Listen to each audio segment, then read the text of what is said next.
In just the past year alone, I've heard the dating experiences of hundreds of ambitious women, and I've identified the 5 actions that they're doing that are destroying their chances of getting into a committed relationship with a high-quality man. I'm Jason Silver, the dating coach for ambitious women, and in this channel, Attract Great Guys, which happens to be one of the fastest-growing dating channels on YouTube, I'm revealing to you every single week dating and attraction strategies to attract high-quality men into a committed lifelong relationship. And let's jump right into the 5 mistakes so you can completely avoid them and be more attractive to higher quality men. Now, the first dating mistake that you can make is being a validation vulture.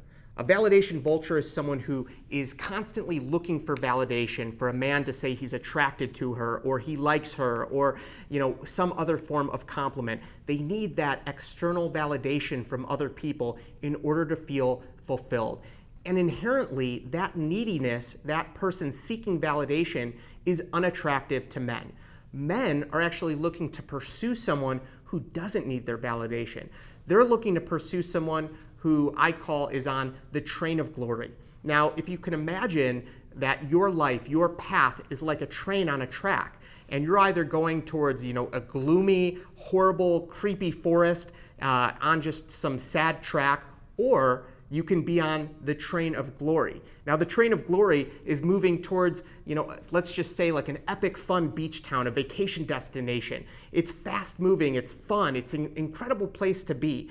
That should be your life.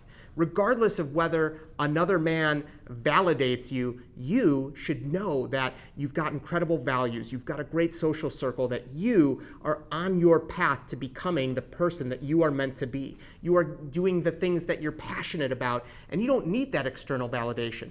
Listen, you've got a red velvet rope in front of the train, and if a man wants to apply to be a part of your life, if he wants to join your train of glory, great.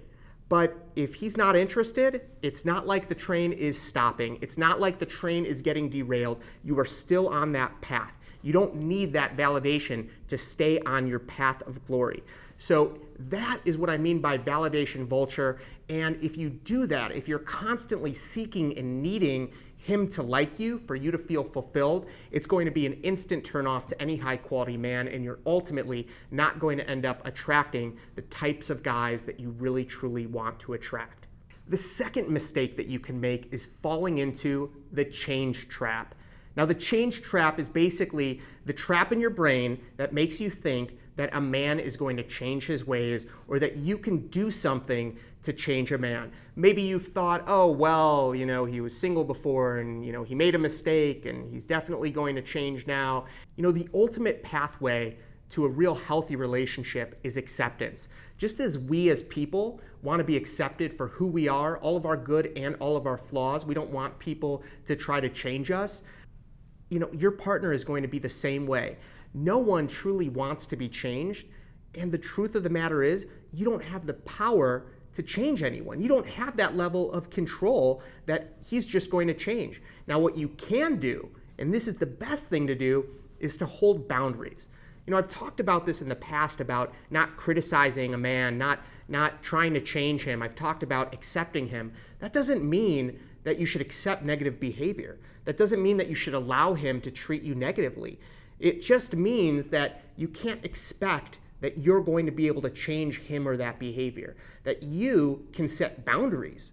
We can set boundaries for the people and say, this is what I will or I won't do, but we can only control ourselves. So our boundaries are not saying, oh, well, you have to do this or you have to do that. You can't make him do anything. So hold your boundaries, but don't fall into the trap of trying to change someone or expecting that they're going to change. It's so important to look at their actions and expect them to be consistent with those actions. Can people change? Absolutely. But when we begin to hold our expectations that they're going to change, that's when we get into trouble, and that's when drama starts. In the beginning of a relationship where you're like, listen, we need to have a talk. And the guy just hears drama, drama, drama, drama, and you're like, no, I'm not trying to be dramatic. I just want to address this topic, and I'd like you to change this one thing. Well, here is the thing. You can talk about your own boundaries, but the moment that you begin expecting that change, that's when conflict occurs. The real solution here is in having your own boundaries and being willing to walk away from someone who's not treating you in the way that you deserve to be treated, rather than spending too much time and energy trying to change them. Now, the third top dating mistake that you can make is laying down your commitment card too soon. Now, by commitment card, I don't just mean sex. What I really mean is showing a man that you are committed to him and only him a little bit too soon before he's actually proven himself to you. And when I say proven himself, it means that, as I said before, there should be a high standard that you have for yourself, that you have for allowing the people into your life, allowing yourself to get into a relationship. There should be a standard. There should be that red velvet rope that a man has to pass through. And in order to do that, he has to reciprocate. There has to be some form of partnership. And if you lay down that card too soon, where he hasn't truly proven to you that he's fully committed, or that he's fully interested, or that he's pulling his weight, or that he's being considerate and caring and showing you all of the character traits that you truly deserve, if he hasn't done that and you're already laying down the commitment card, you're pretty much ending the possibility of the relationship progressing. Because by doing that, you're essentially letting him know that your standards are low and that he can treat you in a certain way, and you're still going to commit to him. And you've basically trained him that he doesn't have to treat you in the way that you deserve to be treated. Because we train people how to treat us through our own boundaries. And if you lay down that commitment card too soon and let him know that he's the one, and he hasn't fully proven to you or shown you, then it's just setting yourself up for failure. So that is the third mistake that you can make when dating. And that leads me to dating mistake number 4, which is being a sponge supporter. Now, we all know a sponge, someone that takes and takes and takes. They suck up, but they never give back. And it's almost similar in many ways to a man not reciprocating when you lay down your commitment card. But a sponge supporter just means that you keep giving, you keep accommodating, and you're just never getting that reciprocated. You know, I remember I had a client, and she would always do such sweet things for her boyfriend. She would get him incredible birthday presents, very thoughtful birthday presents. She would go shopping, and she would get food that he liked, and she would cook food for him. And when they were done eating, she would be the one that would clean stuff up. And she would just kept giving and giving. And when it was time for her birthday, either he would forget, or he would give her a card, just something very, or maybe take her out to a dinner. But for the most part, he would just say, "Oh, I'm not really a gift guy." Or, when it came to going shopping, he just said, I hate going to the grocery store. Well, tough. It's like when you're in a relationship, you can't just be a sponge all the time.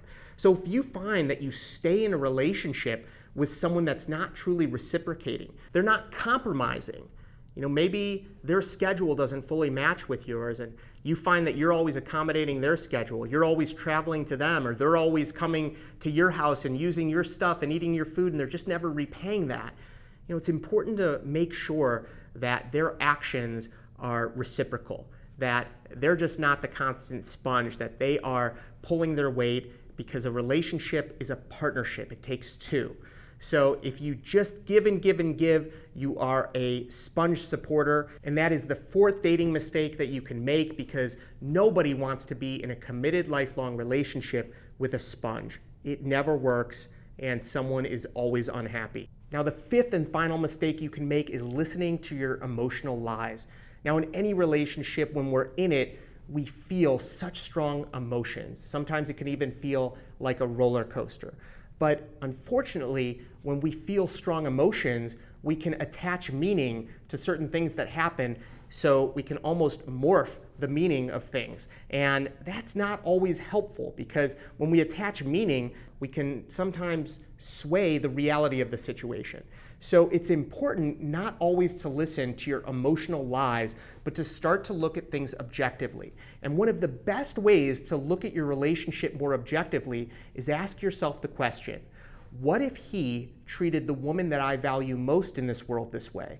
What if he did this to the woman that I truly value? What would I tell her to do? What would I expect her to do? Would that be okay? Would I want that for her?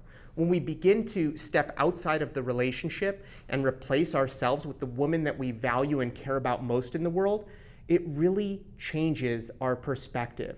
And why shouldn't we treat or act in the same way that we would want the person we value most in the world to be treated or to act?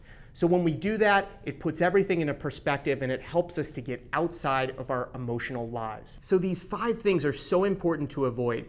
Being a validation vulture, falling into the change trap, laying down your commitment card too soon, being a sponge supporter, and listening to your emotional lies. If you can avoid these 5 mistakes, you can much more easily get into that committed relationship and avoid sabotaging a truly high quality connection. Thank you so much for watching. If you found any of this helpful, please like the video. And I look forward to next week's video where I'm going to continue revealing attraction and dating strategies so you can attract a high quality man. Thanks so much and take care.